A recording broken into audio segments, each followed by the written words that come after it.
All right, baby. It's that time of year, March Madness. You know what that means. Everybody who knows shit about college basketball is gonna make their fucking bracket. That's what I'm doing too. I'm not gonna lie, I don't watch college basketball all year, but I love tournaments and I love brackets, so I'm gonna make one here and I'll let you guys cheat off me. Alright, so before we get started with anything, I'm picking my champion because the champion is worth as much as the entire first round combined. So that's the most important. I'm going Houston, and I'll tell you why. Because the brackets that I care about, and I'm pretty sure most people, they're not usually in these massive betting pools with like 1,000 people. Sure, that's maybe something you'll throw in there, but most people are in some like 10-person family league or work league or friend league. And the thing is, like 1 billion people are going to choose UConn to win. There's like a 95% chance. Actually, let me pull this up.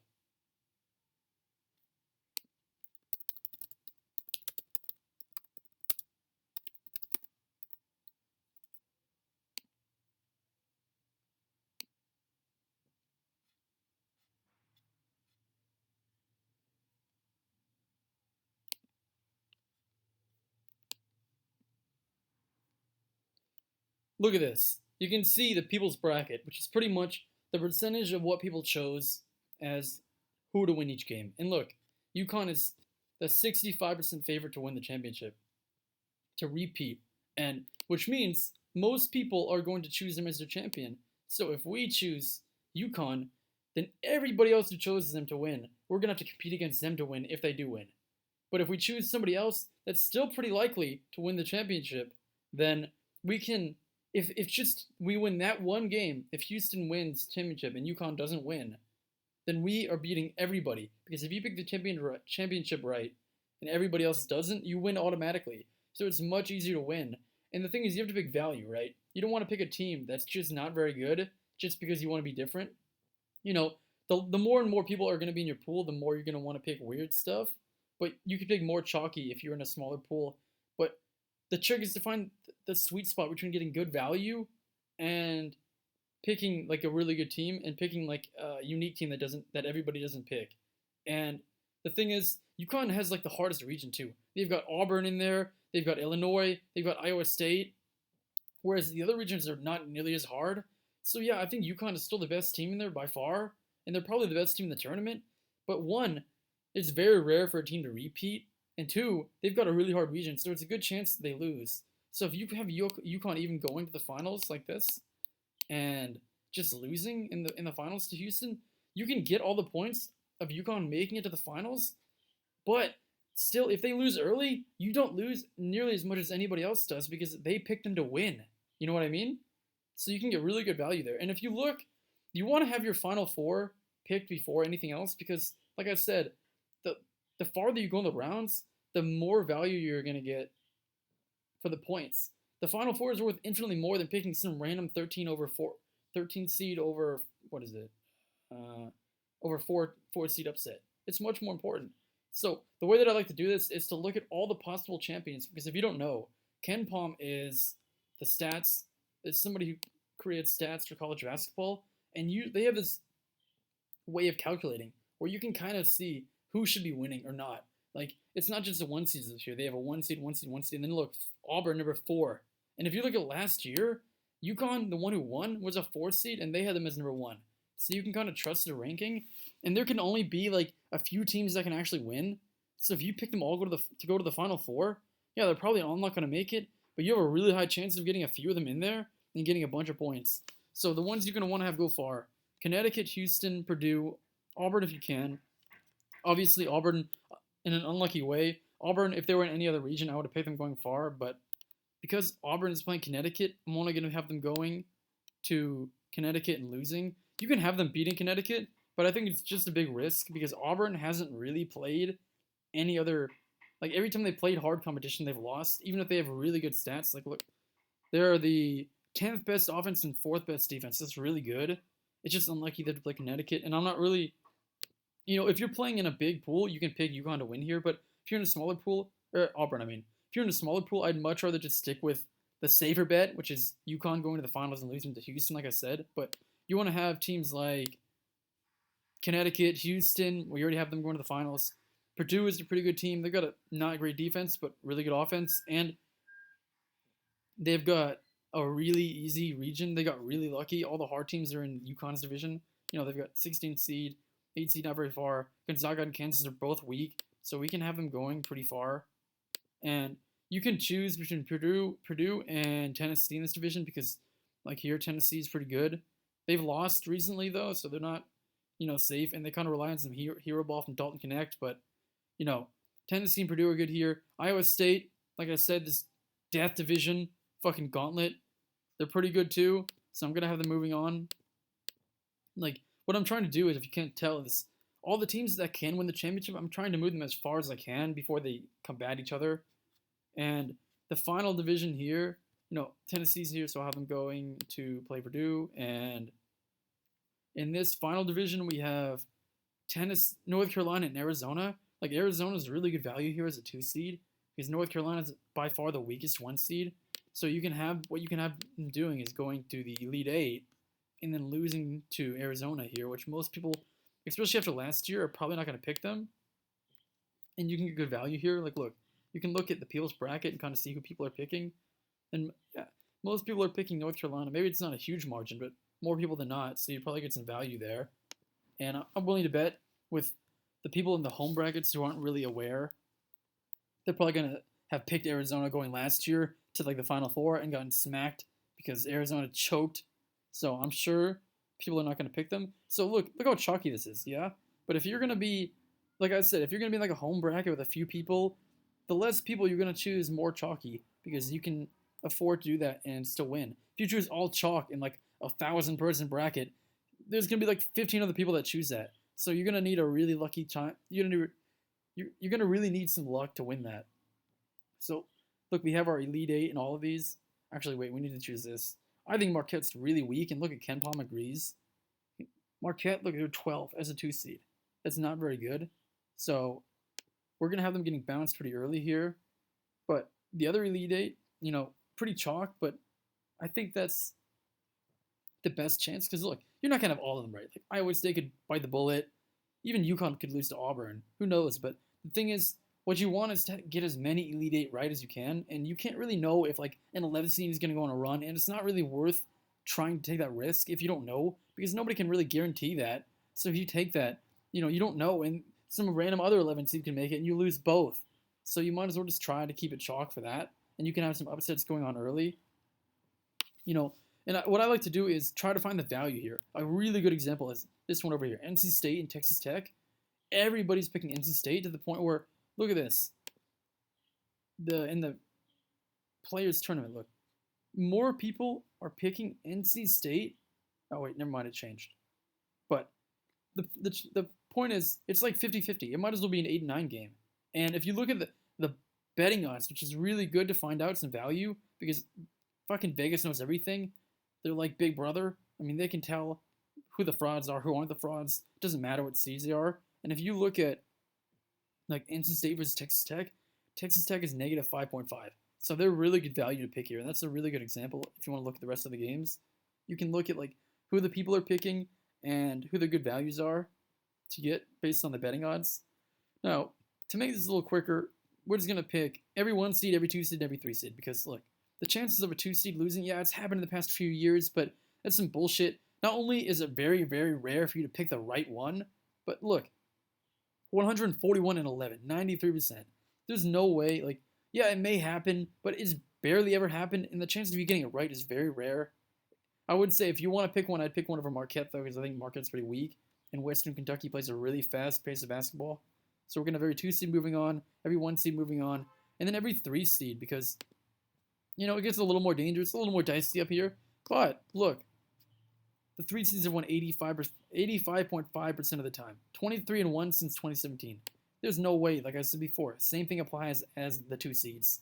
The chance of you getting it right is going to be very rare, so I might as well not even risk it. 3 seed over here, and then we got Kentucky and Illinois. I think Illinois is the strongest one. Now, let's go ahead and get our 8 and 9 matchups out of the way because, I mean, I'm not going to lie, they're like 50-50 matchups. What you can do is look at the people's odds of picking them and kind of choose against that. Like most people picking FAU here. Most people are picking Texas A&M here, and most people are picking TCU here. You can kind of look at the betting odds and see if there's anything that's going to be good. But honestly, with the 8 and 9 games, I mean, you might as well just have your dog juice for you because nobody really knows. I know Northwestern's kind of injured. I don't really like injured teams. I'm going to go FAU. Plus, they have tournament experience. Nebraska, honestly, I'm not going to lie. I just like the Japanese Steph Curry guy, so I'm going to pick him. Utah State and TCU. Fuck it, TCU. They've got better colors. I don't know. Michigan State. Don't bet against Tom Izzo. And look, it's perfect. You got 2 8 seeds and 2 9 seeds. Everything's balanced as it should be. All right, now I got those picked out. Now what I'm gonna do is pick the 10 and 7 teams. So Dayton, they've got a really good player, but they've been ass lately, and Nevada's been hot, and I think they've been underseeded. I don't think they should be a 10 seed, so I'm gonna pick them here. Texas and UVA, and whatever Colorado State. I think Texas is pretty good. I don't think either of them are very good. I don't think they're going to be able to beat Texas, so I'm going to pick them. Now, Washington State and Drake may be the closest matchup, but a lot of people are picking Drake. I think more people are picking Drake. Look, more people are picking Drake than Washington. That's good value there. Washington is a higher seed, and they're having less people pick them. That's good value right there. Now, the thing you have to know is every year, one first 4 team, which is these 2 teams or these 2 teams right here, are going to win. And because I picked the other team to lose, and I think Boise and Colorado are better than those teams, and yeah, Florida's hot, but they just lost their center to a big injury. I'm going to pick Colorado to win, and then Colorado to beat Florida here. Now, let's move on to the 6 and 11. And these are the ones where I like the most for upsets. Not here, though. I think BYU is criminally underseeded. I think they should be a 5 seed, so I'm going to have them beating Duquesne here. Also, I think Duquesne is really weak for an 11 seed, by far the weakest one. NC State, I picked against them already, because I do like NC State, but it's kind of like it feels like an 8-9 matchup to me. It's really 50-50. But Oregon, they got their bid by stealing it from winning the tournament championship, which they had no right doing. And I don't think South Carolina's very good anyway. It's their first time in the tournament, and they don't really have much experience. So I'm going to pick the upset over here for Oregon. And then my favorite 11th seed, I think they're criminally underrated too, to beat Clemson. I think, they've been really hot lately, and they should not even be an 11th seed. So I'm going to have them winning here. Now, let's go on the 4 versus 13. I think generally it's kind of not good to bet against a 4 versus 13 matchup. You got what is the percentage? 80% pretty much to win. So it's very rare for it to happen. But I'm gonna pick one 4v13, but it's not gonna be Alabama. Alabama is a really good offense, and they play no defense. And Charleston's kind of the same thing. I think Alabama is not going to go very far because they're kind of streaky and inconsistent with relying on their offense and not playing any defense. But I'm going to pick Alabama here. And the other 4th seed, Auburn's already really good. Not going to pick them. Duke, I don't love them, but they're not going to lose to Vermont, which leaves the odd man out. Samford, I love the way they play, with their buckyball, and they all have look at this. You have, 10 players averaging 12 minutes a game. In Kansas, they've got some good players, but they're very injured, and I think they're overrated, so I'm going to pick the upset here. And the thing is, I think for the 5 to 12 seeds, I'm going to have 1 or 2 at most win, and I think Gonzaga is not as good as it used to be. The McNeese is really good, and they turn the ball over, and they shoot the ball at a really high rate, which is a really good chance for an upset. So I'm going to pick McNeese here. And one of the reasons why I picked Samford over Kansas is because I'm going to have McNeese winning anyway. So even if Kansas wins, I would have them losing anyway. So you're only going to lose 1 game. And like I said, these are not very important. Look at this. 1 game, it's 10 points compared to your Elite 8 or Final 4 or Champion. So those are way more important. Don't get it twisted. Now we have this kind of picked out. I'm going to have, I guess we can finish Oregon Creighton. Oregon's pretty good, but I think Creighton's really balanced with the 3-headed monster. So I'm going to pick them moving on and losing to Tennessee. Only because, Tennessee's just way better in KenPom, to be honest with you, and they've got a chance to win the championship. So I'm going to have Creighton winning. Actually, 12-24.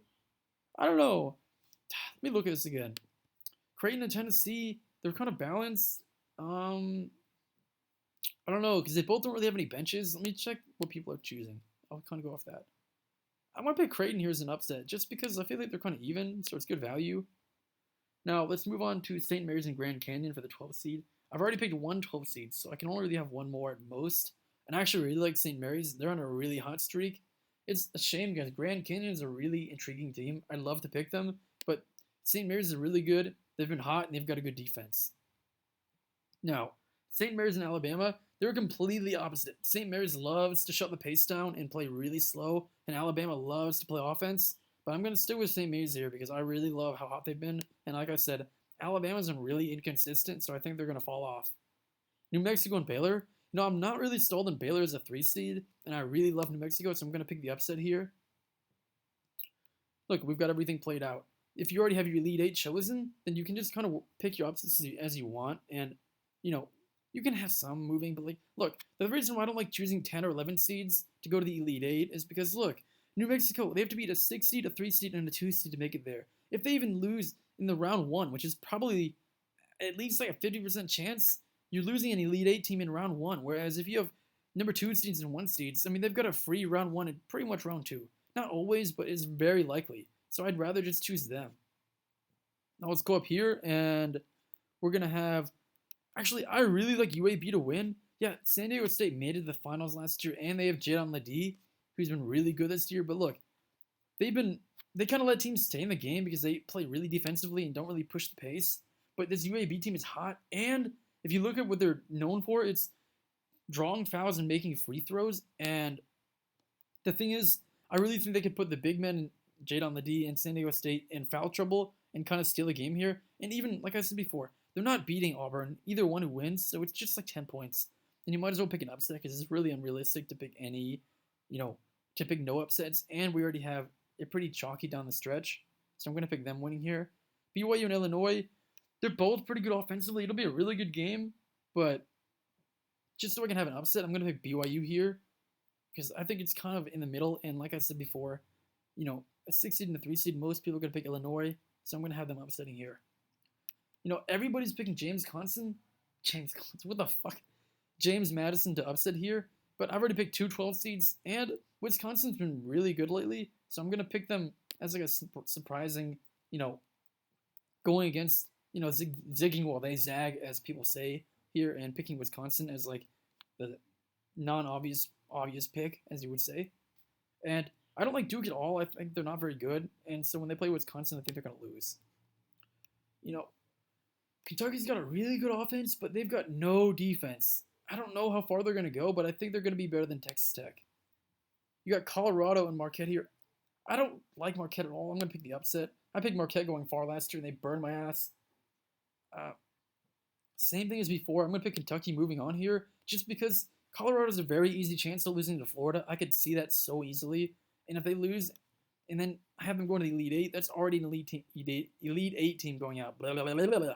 So I'm just going to have them moving forward here. And this is going to be my bracket. And like I said, the more people you have, the more craziness you should throw in there. But if you have like a 5-person league, this is a really good bracket, and it's a really good value for you to win. All right, that's it.